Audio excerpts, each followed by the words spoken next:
નથી, photo poster નથી.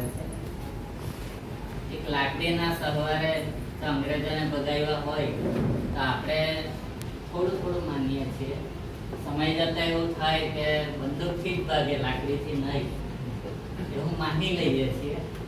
તો આ તો એક બે સદી પહેલાની વાત છે, બરાબર.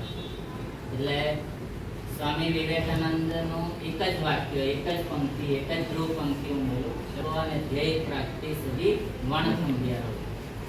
હું આજે એક સંકલ્પના તમારા પર મનથી કે જીવનમાં આ જ વાક્યને પછાવી લો ને, તમારું જીવન અનેકોનો ઉદ્ધાર કરીને જશે.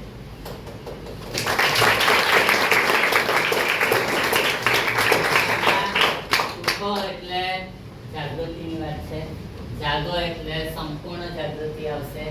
ધ્યેય એટલે જે ગોલ, જે આપણા ગણેશ રમતમાં શીખે, ગઈકાલના જ અનુભવ ને એક ઇવેન્ટ આવે છે તો એક જે પોઈન્ટ્સની વાત હતી તો એ ધ્યેય કહેવાય, બરાબર. ત્યાં સુધી શું કહે છે? વણથંભ્યા રહો, એટલે અવિરત ગતિથી આગળ વધો, અટકશો નહીં. આ જીવનમાં પચાવજો. એ જ અભ્યાસમાં સાથેનું યોગનું છે.